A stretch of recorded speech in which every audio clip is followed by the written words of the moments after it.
Assalamualaikum warahmatullahi wabarakatuh. Waalaikumsalam warahmatullahi wabarakatuh. Gimana kabarnya? Sehat? Sehat. Alhamdulillah. Oke, sebelum kita masuk pelajaran, lebih baik kita berdoa dulu ya, sama-sama ya. Oke, kita pamit nih. Kita baca doa, kemudian kita baca surah Al-Ikhlas. Ya, kita baca surah Al-Ikhlas. Ya, kita berdoa bareng-bareng.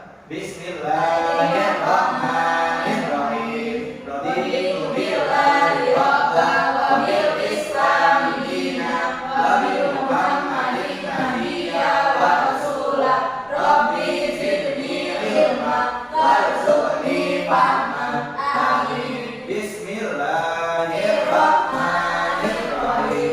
Qul huwallahu ahad, Allahus samad, lam yalid wa lam yulad wa lam yakul lahu kufuwan ahad. Amin. Amin.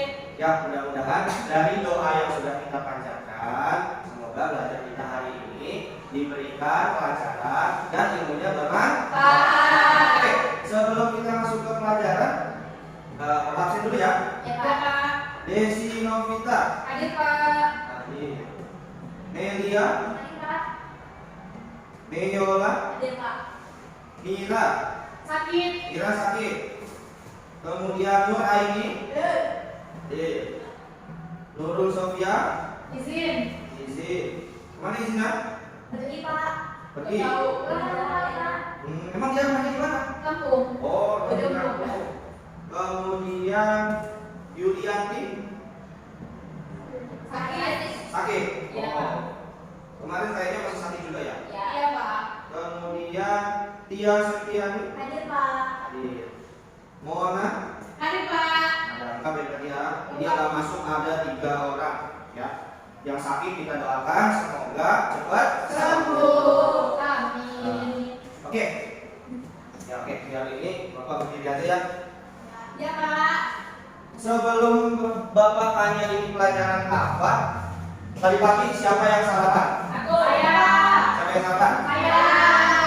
Coba Miola tadi sarapan pakai apa? Pakai telur goreng Pak. Pakai telur goreng. Ada yang sarapan pakai mie instan? Aku Pak. Oh, biasa pakai mie instan. Ada yang pakai nasi uduk. Tahu tempe. Tahu tempe. Dia pakai apa? Nasi uduk Pak. Nasi uduk ya. Minum susu kedelai Pak. Bagus lagi minum susu. Nah, harus diperhatikan setiap sarapan itu kita harus sarapan dengan makan yang sehat.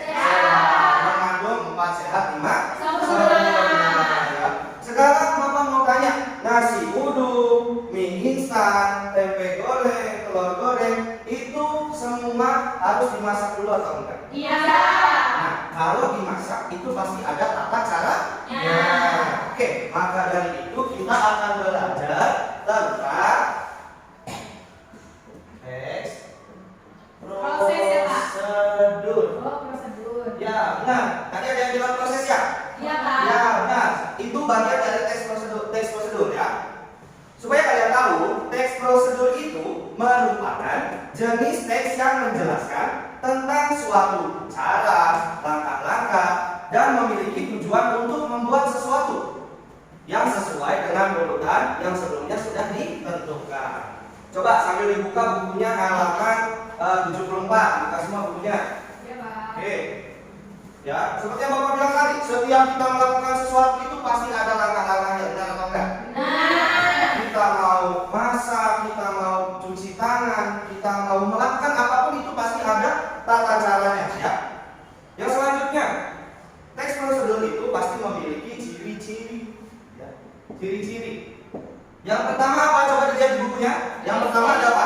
Berisi mengenai langkah-langkah suatu kegiatan. Ya, berisi mengenai langkah-langkah suatu kegiatan.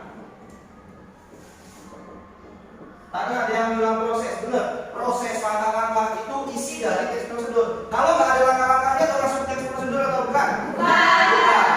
Jadi kalau teks prosedur itu harus ada langkah-langkah, harus ada tata cara. Oke, yang kedua Tulis dalam bentuk poin-poin. ya ditulis dalam bentuk Poin-poin. Oke, ya ditulis dalam bentuk poin-poin. Poin-poin itu apa sih? Ada yang tahu poin-poin itu apa? Itu ya Kak. Poin-poin itu harus berurutan. Contohnya, misalnya yang pertama harus apa, yang kedua caranya harus apa, yang ketiga harus apa. Nah, ini yang masuk namanya poin. Kalau teks prosedur itu nggak cuma cerita panjang, itu enggak. Ada nomor-nomornya, ada urutannya 1, 2, 3. Gitu ya? Ada. Terus yang ketiga apa di situ? Menggunakan kalimat saran dan larangan. Menggunakan Kalimat saran kalimat dan syarat dan larangan. larangan. Nah, perlu diperhatikan dalam teks prosedur itu harus ada kalimat saran dan larangan. Ya, seperti misalnya kalau kalian baca di belakang bungkus mie instan itu pasti ada yang namanya rata-rata.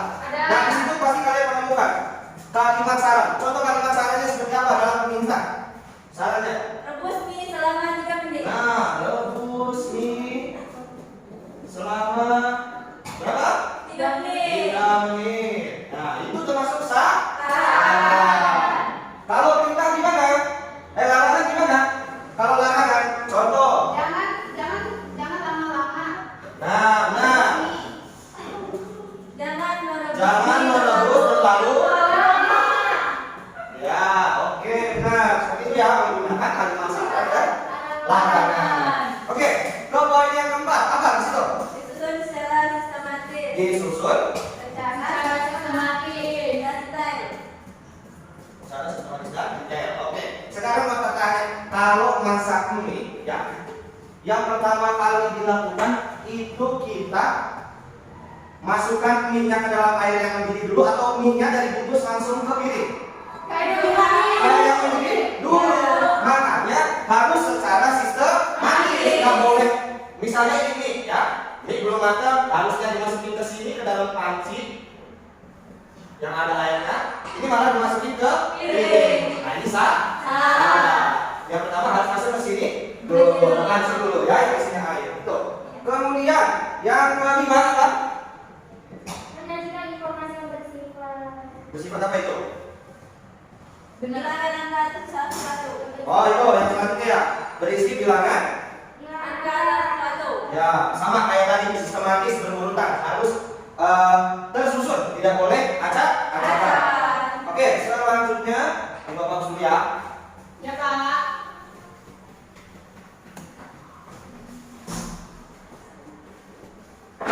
Jenis-jenis teks prosedur, coba sambil dilihat. Yang pertama ada apa? Menggunakan sebuah alat bahan.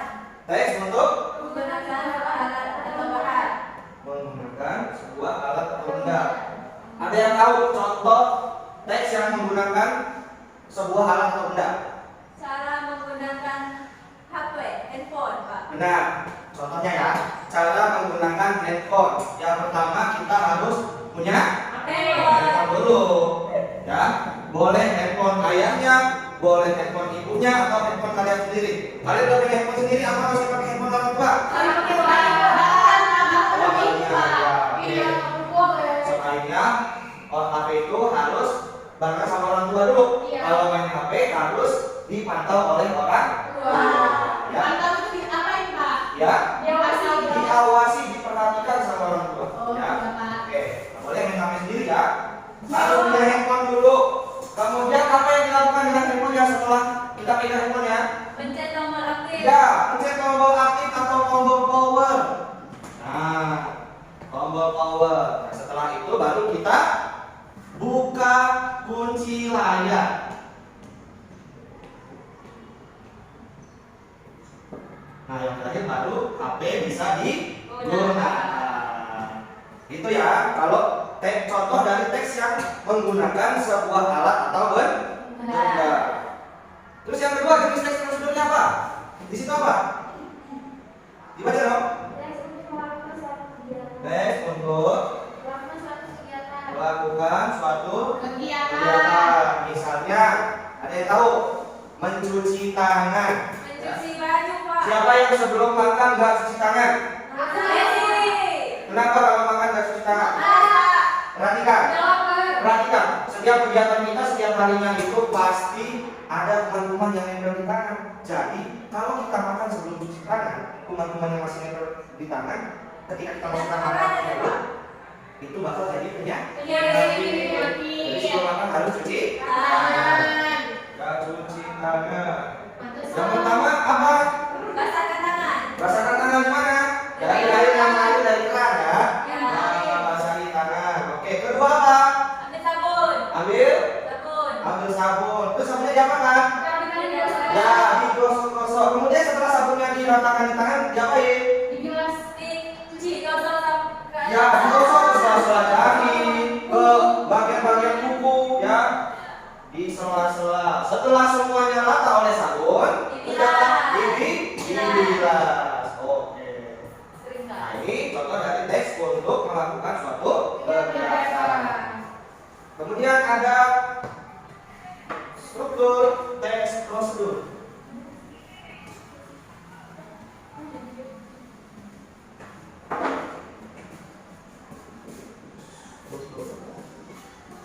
Dilihat di bukunya. Struktur itu yang pertama apa?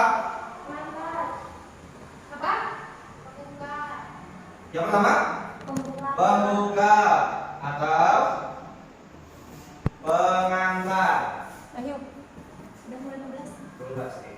Pengantar atau tujuan. Yang kedua alat dan bahan. Yang ketiga langkah-langkah. Yang lain baca juga ya. Iya, Pak. Yang keempat yang terakhir simpulan. Oke ya. Sekarang Bapak minta kalian buka bukunya. Di situ Bapak sudah menyiapkan contoh teks prosedur. Apa judulnya di situ? Membuat kincir sederhana. Membuat kincir angin sederhana. Oke. Tadi kan Bapak bahas masalah strukturnya nih. Strukturnya. Nah sekarang coba bagian pembuka atau pengantar atau tujuan itu yang di bagian mana? Coba dibaca, Meli. Pendahuluan, Pak. Ya, apa itu di situnya? Di sini isinya kincir angin biasanya berfungsi untuk membangkit energi dan lain-lain. Nah, ya silakan dibaca di situ. Kincir angin berfungsi sebagai pembangkit energi. Kemudian alat dan bahannya gimana? Mona? Iya, Pak. Alat dan bahan? Benar, Pak. Alat dan bahan yang harus disiapkan apa saja dalam membuat kincir angin? Itu, Pak. Yang apa, Pak? Kertas. Nah, sederhana ya. Kita kan nggak bisa buat yang besar, kita buat yang sederhana. Oke, Ada dua, Pak. Kertasnya, Pak. Nah, kertas apa itu? Ada ya. Boleh pakai kertas karton atau origami ya. Ya, Pak. Oke, terus itu contoh dari alat dan bahan. Kemudian yang langkah-langkah. Aku, Pak. Ya boleh. Potong buah kertas. Potong. Terus apa lagi?